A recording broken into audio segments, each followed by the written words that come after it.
Welcome back kuri Alto Talk uyu munsi ufite topic nziza cyane ariko reka tubanze tubashimire ko gufatanya natwe bwo kuvuga ubutumwa bwo gusharinga icyo dukurikira subscribinga kuri YouTube channel yacu ariho dushyira ubutumwa bari tumaze iminsi tutari kumwe namwe bari badukumbuye nabizi ko batari badukumbuye ari abantu bamaze iminsi tumaze iminsi tubahereza twavanze gender uyu munsi turi hano ariko utaha mushobora kuzaba noneho turi kumwe twese ndabeshya turashimiye rero ko twagiye tubona ama likes tubona ko ubutumwa bwiza buragenda bugera kuri twese aho muri hirya no hino uyu munsi rero tugiye kuvuga kuri music. I'm so excited. Uyu munsi ndi kumwe n'abanyamuzika bakomeye cyane aha. I'm so excited kuko tugiye kuvuga kuri music, ari gospel music na secular music. So reka rero tudatinze, reka mbanze nakire Arsene, Pastor ndetse na Claude, na Iva uri inyuma ya kamera. Iva dufasha cyane muri byinshi mpamvu utagomba kumwibagirwa. Rero reka natangira nibaza eske music ni iki kuri wowe Arsene?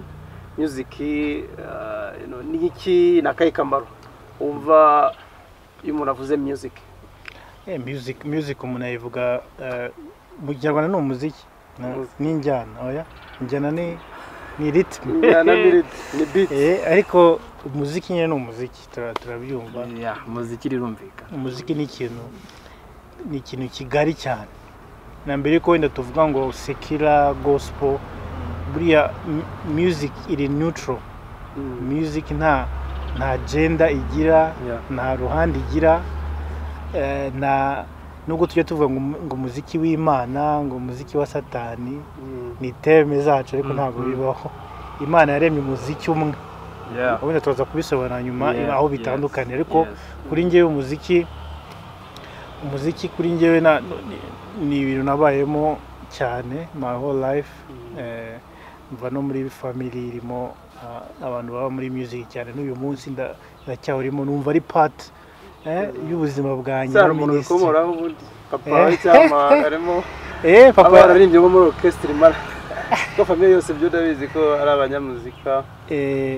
Papa yacuranga inanga, yaranaririmbaga, ariko twisanze muri family twese dukora music kandi biradufasha cyane. So hari areas z'ubuzima nk'urugero nkizwa nakijwe binyuze mu ndirimbo.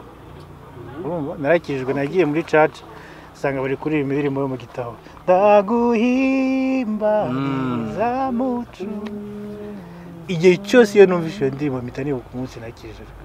So music ya playing a part ikomeye na moments nagiye ngira mu buzima uko nagiye ngira encounters na Yesu, ubonaga harimo music, harimo indirimbo, harimo n'indirimbo nagiye nandika zageze zinshifting. Ubona ko music is part of life. Claude reka maze ubuze muri kuri njyewe music ntago nyumva nk'ikintu cyiza kigakora kuri santima zanjye agira ngo ni icyo kintu nyine kintu ntabwo mfite uburyo nabisobanura, ariko icyo nuko music ikora kuri santima zanjye no bigatuma indidinga ahantu tuvuge nk'iyo ndi gusenga nkumva music. Ese niririmbye wikora kuri santima za iyo ndirimbo yes ndaririmba kuva ariko twumva Claude nawe ni musician, niwe shizwe music muri Alto Worship, niwe worship leader wacu. Reka twumve uburyo we music yifata gute Claude? Nanjye sinjya kure ibyo mwavuze, iki kintu nyine kinaniye Chris kukivuga. Wenda abatureba barabibona. Icyo nyine iki cyatunaniye. Music irenze kuri njye, sinzi uko nabivuga. Pastor akoresheje ijambo ryiza bango ubuzima ngo ni live. Ikomunika ibintu byinshi kuri njyewe. hari ukuntu wenda Iva tuba turimo kumva indirimbo akubona nsubije inyuma akataba ati nkahita mubwira ati umva aka kana akahita mubwira rega ngo ibintu wumva ngo ntabwo ariko twese twabyumva nkibaza ukuntu atabyumva bikanyobera kuko ari akantu no ku Mana nayo yarabigaragaje muri Bible yuko umuziki ari ikintu gikomeye uko muri Bibiliya hari igitabo cyose entire book ivuga ku ndirimbo gusa si indirimbo za Salomo gusa Zaburi n'indirimbo Zaburi ni music urumva so Imana ishira agaciro cyane kuri music nko mu itangiriro mu bantu bakomotse kuri Kayini ba mbere hari umwe witwaga Jubal bivuga ngo niwe sogokuruza w'abanyamuziki bose muri Bible so Imana yamenyeshaho ko mu byo iremye ibaje gushiraho na foundation y'umuntu uzabyara music so yeah like nuba twatanga nka examples zisanzwe zihari zo muri Bible aho Imana yagiye ikoresha n'umuziki ikoresha umuziki ari nyinshi ariko anizo nkavuga kare muzivugiwe namwe nyiri kuvuga ku muziki wenda nyibirelatinga n'ubuzima bwanjye turafata n'izo ngero zo muri Bible ariko umuziki mbona ari nka inspiration y'Imana ni indi expression Imana yaduhaye kwenjwe kuko hari ukuntu ntabwo ujya bibaho ukumva indirimbo ukumva iri gutuma ugira agahinda mu mutima wawe inanga nta magambo arimo ukumva inanga ukumva ari ukuntu bidasona neza hari n'indi wumva ukumva irakwa uplifting harimo yumva kabisa utitoza wanakwiyahura music ari ukuntu nta muntu waririmbye arakananga ukumva kari bivuze neza ngewe niyo tuvuge bakundi aryo umuntu afata igihe akabati ngiye kujya mu cyuma senga nakubeshye hari kuri YouTube harimo prayer melody ari nanga anditseho ngo prayer melody kuvuga ngo nyishyiramo mbere yuko nangira gusenga ikagenda ikabanza ikazakora kuri za santima zanjye niba ariko nabivuga ikabanza ariko uko ntekereza ku Mana nayo irimo bisa nkaho mbese hari nk'ikintu igutegura bisa ni ukuntu Lucifer yari mu ijuru yari we coordinator cyangwa ari wa directingaga music mu ijuru bitanumva ubwiza bwari buhari mu icyo gihe cyangwa n'ubu ngubu ubwiza buri mu ijuru kubera music abaye rero nayo mpamvu Claude avuga ngo ni nka inspiration y'Imana ubyo nyine fata church ukuremo music ukuremo worship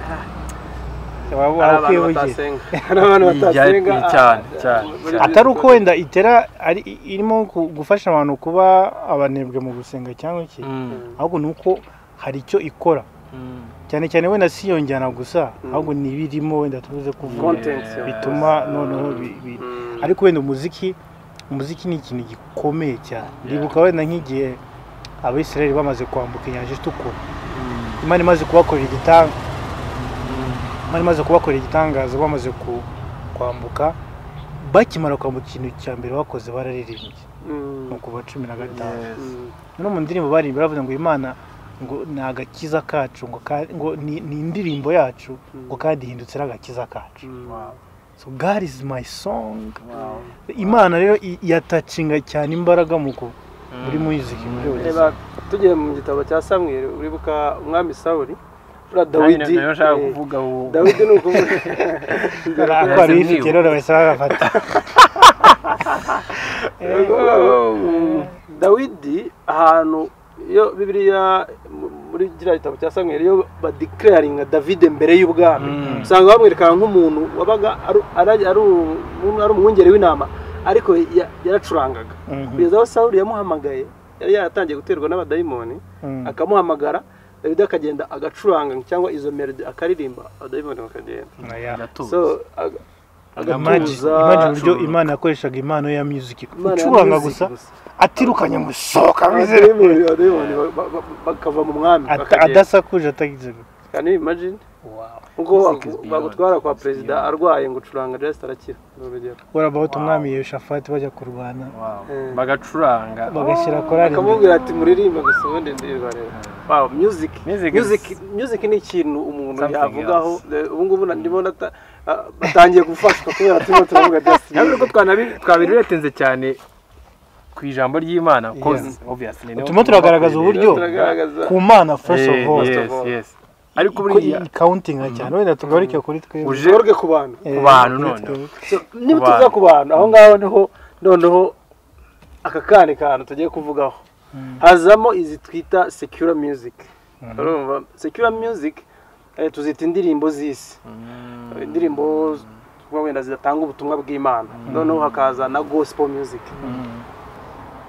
Claude, ni irihe tandukaniro riri hagati ya kuko utangiye neza utubwira ngo noneho ngo twavugaga ibikora ku Mana kuri ruza ibikora ku bantu. abatavuga Imana hagati bazo none se twebwe nta muziki dufite cyangwa dufite ntago ari umuziki. nibyo Chris yaravuze byitwa secular, kuko twabonye ko ari ubwoko bwe, ari ibyo twavugaga by'Imana, umuziki uburyo ari inspiration y'Imana, n'ubundi muri mwitangiriro origin y'umuziki byavuye ku Mana, niyo yinspirinze umuziki. So ari no n'abandi bantu umugari ngo batavuga rumwe n'Imana cyangwa batizera iyo Mana, hari n'izindi kind of music hari zitavuga ku iyo Mana, zitavuga ku urwo rukundo twirirwa tuvuga, zitavuga ko ayo mahoro, zitavuga ku uwo mugisha uva ku Mana, zivuga ku bundi buzima busanzwe, ari byo bita secular music. So secular music rero akenshi ukuntu church tuyifata n'ukuntu twakoze tubyumva, twakoze twumva ko nyine indirimbo za Satani, ariko twakoze tumva ko ari indirimbo za Satani, indirimbo z'isi, indirimbo ziri mirari, zirimo ibintu bibi byose, kuko zitari niyo understanding ihari. To be honest, iyi ni na topic cyangwa debate iriho maze igihe kinini. Ese mu bivugaho iki abantu bumva secular music? Ese umukristo yagakwiye kumva secular music? Ariko ngiye kumfata secular music ibirimo uburyo bubiri butandukanye. Hari uburyo navuga bwiza budisplayinga rwa rukundo cyangwa bya bintu n'ubundi Imana ishaka ko dukora in first place. Nuvuga ngo Imana irema umuntu yamuremeye umufasha, sibyo? Uwo mufasha cyangwa uwo mugore azajyana relation n'uwo mugabo, cyangwa umugabo azajyana relation n'umugore, twita urukundo hagati y'abantu. Ntago rero umugore wawe pastor nzi ko uzagenda ngo muririmbira ati naguhimbari. Hari indirimbo z'urukundo za uplifting iyo moment murimo, yakora kare kutanywa ngo ni Yesu wangize ko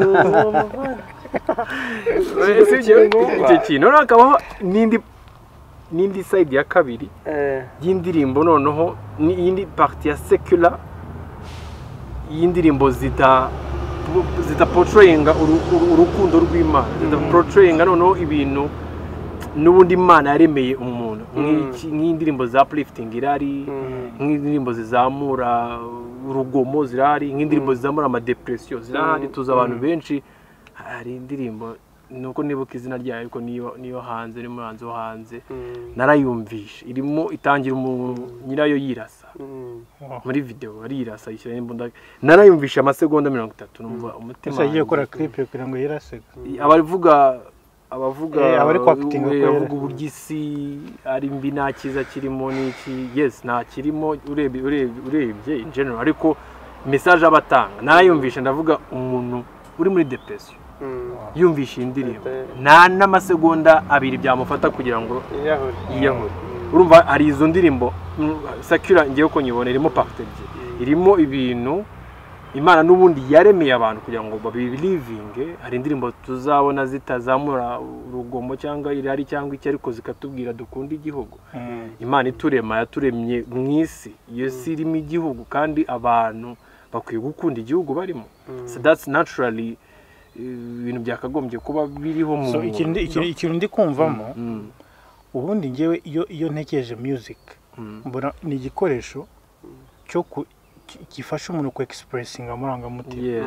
Kurugero iyo ngewe ndirimbye mfashe ibintu niyumvamo, ibintu mfite mu bitekerezo no mu mutima, nashobora gusobanura easily iyo mbishyize mu ndirimbo mbasha kwi-expressinga ahanini rero nk'abantu ikintu dukunze ku-expressinga muri music ni urukundo feeling y'urukundo so rero byaba kuri gospel byaba kuri sekira twese to expressing amarangamutima sibyo none tuvuge nk'urukundo birivuga types nyinshi z'urukundo hari urukundo twebwe urukundo twebwe muri gospel to expressinga bura rutandukanye n'urukundo sekira expressing twebwe to expressinga urukundo rw'Imana kandi urukundo rw'Imana ariko twita agape rurimo ibintu byose muri magambo nta nubwo nkeneye ibindi bintu kugira ngo bimfashe urukundo rw'Imana iyo birivuga urukundo ngo urukundo rurihangana niba ushaka kwihangana urukundo rw'Imana rukisha kwihangana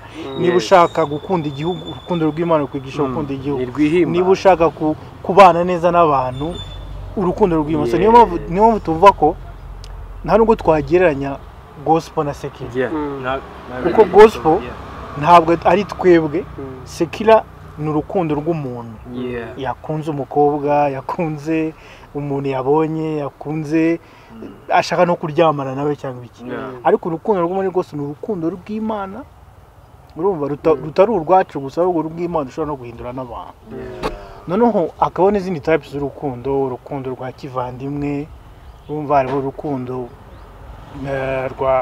ruri romantique rw'abantu bakundana kandi ibyo byose ntabwo bitandukanye n'iby'Imana yaturemanye natwe abakristo tugira iyo romance natwe abakristo dufite abavandimwe dukunda urumva aho ngewe numvira no hazi itandukaniro rikomeye hagati ya secular music na gospel music ni igihe no haje urukundo rwahinduye meaning rugatangira no kuba urukundo rushingiye ku irari urumva irari ry'umubiri ari ryo ubusambanyi n'ibindi byose ni igihe urukundo rwahinduye meaning kuko niba urukundo ruri hagati y'umugabo n'umugore none dutangiye kuba hagati y'umugore n'umugore umugabo n'umugabo ubu rukundo rero rwatangiye guhindura meaning iyo umuntu akora music kugira ngo arate ibyo atunze amamodoka amafaranga cash money n'ibindi byose young money n'ibindi byose